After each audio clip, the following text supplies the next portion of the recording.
Одамна во некоја од епизодите не сме биле фокусирани исклучиво само на спортот. А во спортот во последниве неколку недели се случуваат многу убави и интересни работи. Малта некако како да се отвора на спортското поле во сите аспекти се повеќе. Не е само фудбалот во прашање, тука и пливањето, тука е и автомобилизмот. Зашто станува збор? Бидете со нас. This is Social Network Radio Podcast. MM, the Macedonian Maltese. Entertainment. Vacancies. Week top stories. Successful people for all Macedonians out there. On Macedonian language. 5, 4, 3, 2, 1. Start. Igor Filevsky Show. Let's get started.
Се наоѓам на теренот на фудбалскиот клуб Sirens и тука денеска ќе ја стартувам новата епизода која што ќе биде исклучиво спортска.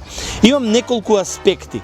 Прво, не случајно сум тука, ова е теренот, еден од терените на академијата која што собира едни од можеби најмногобројните деца во моментот во Малта. Се споија два клуба, Свиги и Sirens, ги споија академиите и сето тоа е под раководство веќе на еден човек кој што до вчера беше само на Свиги спортски директор, сега буквално ги држи и двата.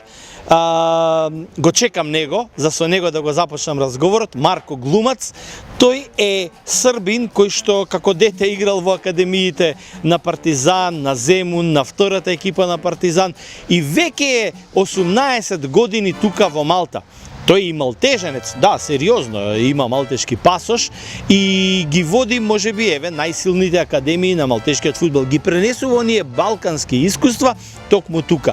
Тој ќе ми биде првата точка за да ви представам од прилика да видите како се развива во најмладите категории малтешкиот фудбал. А веднаш потоа ќе се префрлам и на македонскиот аспект во сето тоа. Дали знаете дека во U17 го имаме најдобриот голгетер кој што е македонец? Да, тука во Малта. И ќе има уште неколку информации во денешната епизода, посебно ако станува збори за моторейсинг, картинг и така натаму. Малтежани се спремни да вложуваат и да градат мотопатека. Да, не се чудите. Останете тука, се враќам веднаш со овие информации. 5, 4, 3, 2, 1. Start. Да, Марко Глумац, веќе го гледам, пристигнал на теренот. Јас сум подготвен со моите 3 прашања за него. Да ви го доловам аспектот на малтешкиот фудбал од нашата гледна точка. Како што те најавив, ти си практично главниот, првиот човек на двете академии. Колку деца има оваа академија и ова е за прв пат вакво спојување во малтешкиот фудбал? 2 фудбалски клуба да ги спојат академиите. Тоа е, предпоставам, добар прогрес. Здраво Игоре, драго ми да sam tvoj gost i pozdrav sve tvoje gledalce. Upravo si što se tiče akademije, od 2 akademije prvi put da su spojene na Malti ikada 2 akademije, obično su to posebno nebitno koliko dece ima, na kom su mjestu na Malti. 2 kluba su uspjela to da urade već druga godina kako se to dešava i evo već napredujemo što se tiče organizacije, što se tiče trenera, rastemo, jako puno dece dolazi, prijavljuje se, imamo, grupe su sve veće i veće, treba nam i više trenera, ali najvažnije je da obe akademije rade po istom programu i to je ono što je najzanimljivije. Znači nema rivaliteta, nema takmičenja između dve, naravno na terenu svaka utakmica, svaki trening je takmičenje za sebe, ali što se tiče organizacije, što se tiče programa rada, na primjer obe akademije rade po istom trenažnom procesu, radimo po uigranoj već druga godina trenažnom procesu gde od najmlađih uzrasta do takmičarskih kategorija gde jednostavno obe akademije rade po istom programu, imaju isti broj treninga, isti broj dece u grupi, znači radi se ujednačeno. Како го гледаш ова како прогрес за понатаму? Дали ова е нешто што за наредните 5 или 10 години ќе влие на целиот квалитет на малтешкиот фудбал, бидејќи нормално иднината е во младите, вие се концентрирате буквално да го подобрите тој процес и очекуваш ли евидентен скок во квалитетот во малтешкиот фудбал клупски? Upravo tako, sve što radimo da napravimo dečaka i devojčica prvotimce, odnosno najbolji u svojim kategorijama. Prvo kroz takmičarske kategorije, a onda do prvog tima. Mi smo 2 mala kluba, tako reći, ali smo uspjeli da napravimo konkurenciju i veći broj dece razvija kvalitet, kroz naravno rad koji se tu provlači. Mislim da je kao ideja odlična. Naravno da vreme će pokazati, ima tu još prostora da se to bolje organizuje. Naravno, 2 kluba su i dalje 2 odvojena kluba. Znači, jedan je Svig, jedan je Sirens. Mi radimo po istom programu, ali kada se to bude razvilo još više, znači da se ta 2 kluba bukvalno spoje i da se napravi tu jedna malo organizacija na višem nivou, onda će to da pokaže bolje rezultate. Za sada, kao ideja je fenomenalna, ima prostora za napredak. Ja mislim da kada 2 kluba budu bila mnogo više prihvatili jedan drugoga, odnosno bili, što se kaže na engleskom, comfortable, da se razvijaju zajedno, onda će to već biti jedna druga priča. Направиме една паралела. Балканскиот аспект на ова што го збориме и малтешкиот. Каде е подобро? Кој подобро и кој повише ќе се развива? Pa ja mogu da pričam kao igrač, malo igrao sam, znači možda najboljom akademijom na tom prostoru i evo posle toga sam igrao i u seniorskom fudbalu i došao sam na Maltu i radim već 18 godina na Malti kao trener fudbalski, najvišim mlađim kategorijama, mada sam radio u seniorskom fudbalu. Definitivno je da na Balkanu ima veći kvalitet, jednostavno ima više kvaliteta, ima više talenata brojčano. Na Malti ima talenata, ali ih je naravno manje. Ostalo sve su radnici. Sad, radnici do jednog određenog uzrasta, kada to već počne da bude ozbiljniji rad. I ja mislim da se to najviše razlikuje uopšte u kulturi, zato što naša deca sa našeg prostora, kada se rode, kada pipnu loptu prvi put, roditelji i familije, oni vide fudbal kao karijeru. Na Malti je to već drugačije. Ovdje prvi su neki drugi prioriteti, škola, da nastave porodični neki biznis i tako dalje. Postoji kvalitet, radi se, roditelji su podrška svoje deci, ali na kraju krajeva kada se dođe do neki ozbiljniji rad sa 15-17 godina, kada treba se ide na trening, da se radi dodatno, da se ide možda preko, da se živi preko, da se ostane tamo, tu već oni popuštaju i evo mi smo svedoci da na Malti čak sa 17-18 godina dečaci dolaze ovde na Maltu. Kvaliteta su možda za neku drugu zemlju, a oni dođu na Maltu i tu pokušavaju sebi da nađu, da traže karijeru. Ja mislim da je to najveći problem. Mislim da se kod nas dobro radi na Balkanu, da se radi u mlađim kategorijama dobro. Možda nema dovoljno investicija, možda čak na Malti ima više investicija u mlađim kategorijama. Ne u svim klubovima naravno, ali u nekim, ajde da kažemo, većim akademijama. Ali ja mislim da je najveća razlika kada se dođe u te starije godine, znači 15-17 godina, kada već to dete može da igra i za prvi tim. Evo mi smo videli da ovde čak i deca koje su od roditelja, nisu Maltežani, čak i da su pomešanih porodica, pa prave razliku ovde i prvi dođu do prvog tima i tako dalje. Eto, možda je to neka ukratko definicija gde sa naših prostora ima više talenta i više to shvataju kao karijeru, dok na Malti kad se dođe do nekih starijih godina već tu popušta i već se više gleda gde je škola i gde je neki posao i tako dalje. Го слушнавте, Марко. Тоа е и буквално сублиматот, можеби во кратки црти, што се случува и како се развива малтешкиот фудбал во најмлади категории. Со оглед на тоа што во последниве 5-6 години многу балканци веќе доаѓаат тука со своите фамилии, со своите деца, ете, меѓу кои и мојот син, можеби еден ден ќе сретнеме и во малтешкиот фудбал многу повеќе деца и од Србија, и од Македонија, и од другите балкански простори кои што ќе заиграат и во нивната репрезентација. Таков е животот. А сега се префрлуваме на другите теми. Igor Filevski Show, Friday 8 p.m. New podcast.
Xavi, l'obertura de Xavi a la dreta per Alves, a veure Dani Alves, la centrada d'Alves, Terri amb el cap, el control de Eto'o, treu la pilota malament Essien, la regala Messi, Messi per Iniesta, xut Iniesta, gol!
Friday, 8 p.m. New podcast.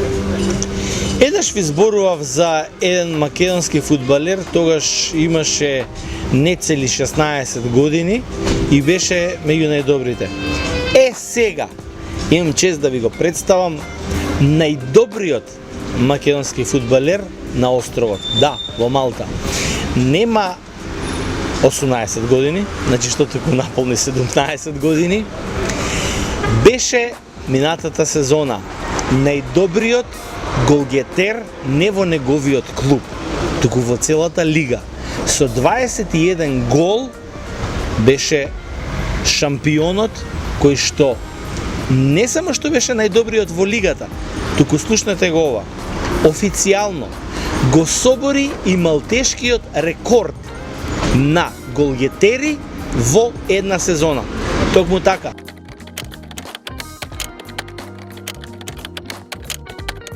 Ќе ви го представам, бидејќи сакам да ви го представам. Ќе направам малку муабет со него.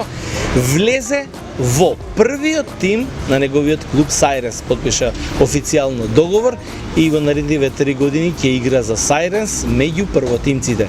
Велам, се уште е дете, но се бори и има енергија да биде меѓу најдобрите во премиер лигата на Малта. Ќе кажете во рамките на Европска унија Малта нема кој знае каков фудбал, да, но со сигурност, бидејќи долго време сум во фудбалот, ви тврдам дека е сигурно едно 10 класи подобар од оној што го знаеме во Македонија. Сега, кога ќе ги доведете во рамки на споредба и статистиките на ова дете, тогаш веќе сигурни сте дека станува збор за исклучителен талент. За неговиот клуб, да не кажувам статистики, со 21 гол има повеќе голови постигнато отколку сите останати други фудбалери во неговиот клуб. А за лигата U17 е број 1 во Малта и за прв пат го соборуваат рекордот во историјата на малтешкиот фудбал за оваа категорија. Токму така, тоа е нашето дете, тој е македонецот. Кажи ми како се чувствуваш сега после толку време, влегуваш во првата екипа? Има ли разлики? Какви се разликите? Искрено се чувствувам многу добро, бидејќи од мало дете кога почна фудбал ми беше желба и сон да влезам во некој добар клуб како Сайренс и да влезам во првиот тим. Да. Сега си веќе во првиот тим од оваа година и официјално. Кои се разликите со твојата генерација и со тие што се многу повозрасни од тебе? Играш во премиер лигата на Малта? Па разликата е многу голема, да кажам. И тренинзите, во тренинзите се снаоѓам, убаво ми е, пошто ја преферирам да играм со подобри играчи од мене, да дојдам на нивни левел. Ама со мојата генерација малце, сега дека играм со други играчи многу поискусни, малце имам некои проблеми, али пак е добро. Да, бидејќи сега настапуваш и во твојата категорија, помала категорија што е, нормално како испомош, и тука сега се осеќа таа разлика, но во квалитетот кај тебе се подобрува драстично, го чувствуваш тоа? Секако, да. Да, бидејќи Во кој дел од техниката се подобар и подобар? во делото техниката каде што мозокот ми работи многу побрзо, техниката каде што знам кога да дадам пас, кога да почекам, кога да уште еден додир на топката и тоа мене многу ми помага како играч. А како ти се чини малтешкото првенство генерално, бидејќи тука си сега со многу квалитетни фудбалери, посебно што има и многу фудбалери кои што се дојдени од Јужна Америка, од Италија, не се веќе само децата од Малта тука. Имаш преголема конкуренција. Да. Не, играчите што се дојдени од страна се гледа дека имаат малце подобра техника, поспремни, поздрави, но јас лично се изненадив кога видов дека и малтешки фудбалери има многу добри. Например во Хибернијанс се изненадив кога игравме против Хибернијанс дека малтешките фудбалери се подобри од странците, да. И тоа многу ме изненади бидејќи ја тука сум више 3 години и знам како е со млади малтешки играчи и да речеме не е најдобро. Во својата категорија, во помалата категорија си се уште најдобриот голгетер, јас те најавив со сите твои статистики. Дали сметаш дека тоа ќе продолжи понатаму кога ќе бидеш и стандарден првотимец, бидејќи сепак си 17 години, пред тебе е времето. Можеш ли да се носиш и да бидеш најдобриот голгетер и на малтешкото првенство? Секако. Сега за сега бидејќи имам 17 години, уште сум мал, уште се развивам. Викам не, оваа година можеби и другата не, но на 19-20 години ако сум уште во Малта, сметам дека ќе бидам еден од најдобрите играчи на Малта. Како ти левата нога, десната нога, со која се чувствуваш подобро и посигурно, со која ги даваш повеќе головите?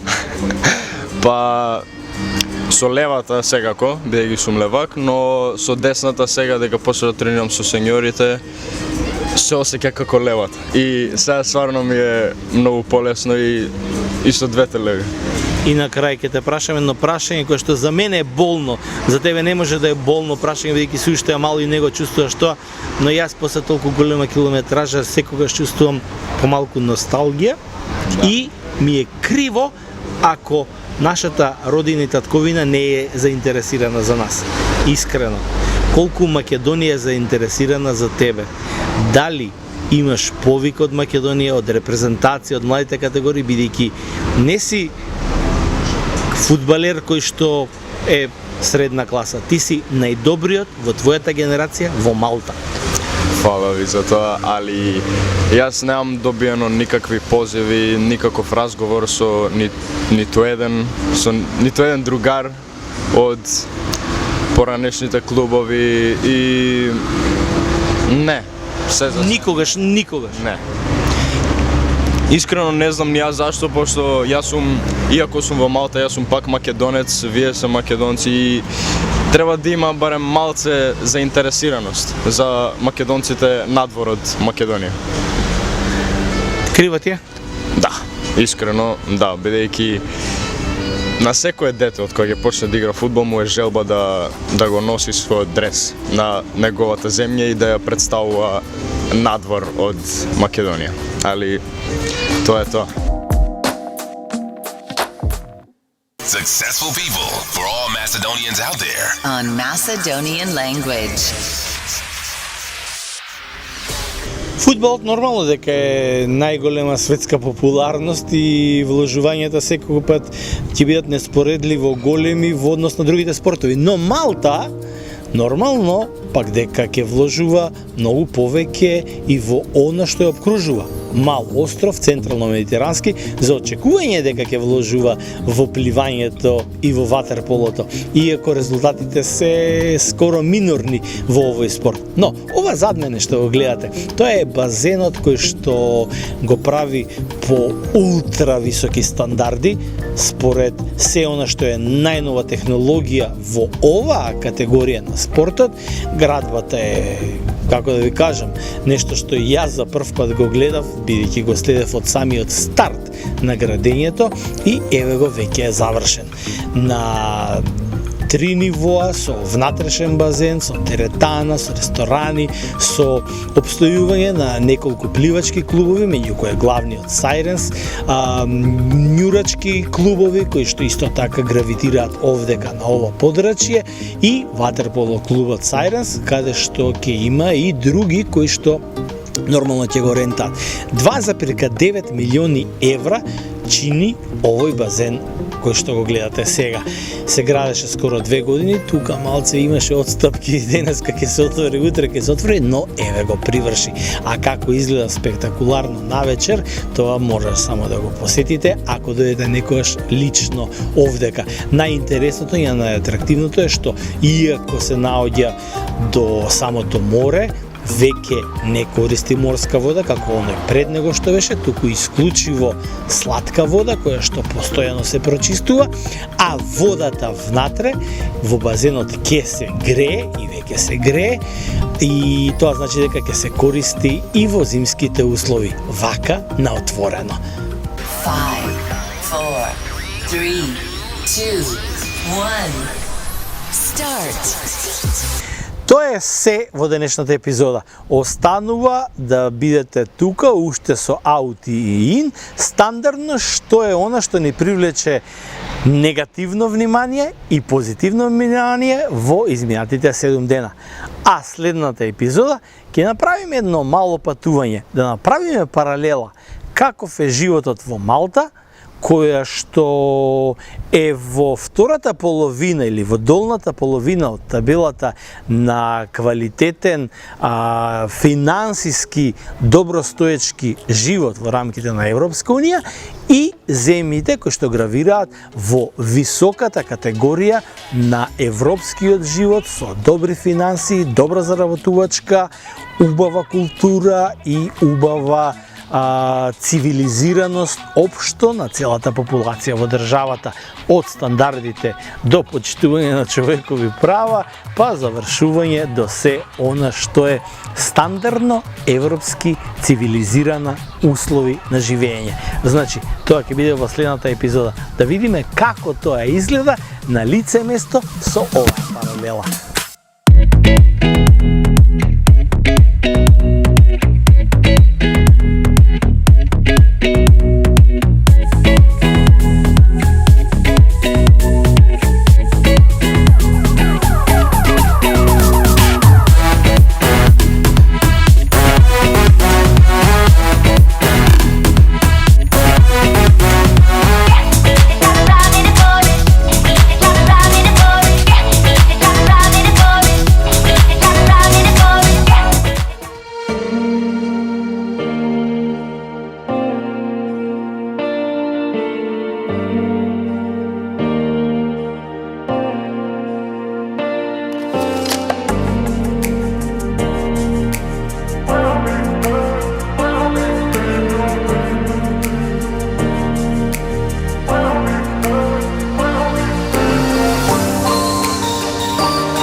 This is Social Network Radio Podcast. The Macedonian Maltese. Entertainment. Vacancies. Week top stories. Successful people for all Macedonians out there. On Macedonian language. 5, 4, 3, 2, 1. Start. Igor Filevsky Show. Let's get started.